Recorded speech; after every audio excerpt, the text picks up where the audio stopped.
Samantala, lampas na sa target ang nalinis na mga estero at drainage ng DPWH para sa buwan ng Marso. Samantala, nag-abiso naman ang kagawaran ng alternatibong ruta dahil sa nakatakdang pag-aaspalto ng Rosario Bridge sa Pasig City.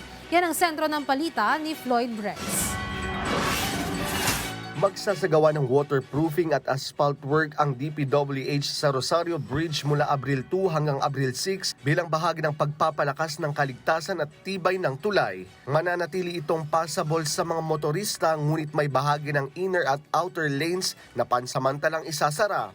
Inihanda na ang alternatibong ruta sa Bridgetown at Tiendesitas para sa mga motorista at hinikayat ang pagsunod sa traffic signs at advisories. Tiniyak ng DPWH na matatapos ang repairs sa itinakdang panahon bago matapos ang Semana Santa.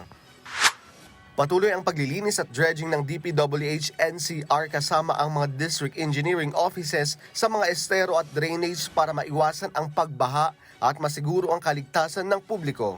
Sa huling linggo ng Marso 2026, lampas na sa target ang declogging ng 4,690.62 cubic meters at natapos na ang 30,606.73 cubic meters ng desilting ng iba't ibang daluyan ng tubig.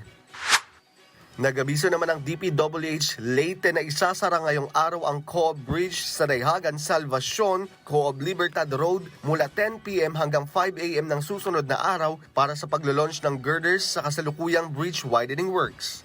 Inaanyayahan ang mga motorista na gumamit ng Palumpon, Isabel Merida, Ormoc Road o Palo Cariraga, Ormoc Road bilang alternatibong ruta. Humihingi ang ahensya ng paumanhin sa abala at nagpapasalamat sa pag-unawa ng publiko. Floyd Brex para sa Pambansang TV sa Bagong Pilipinas.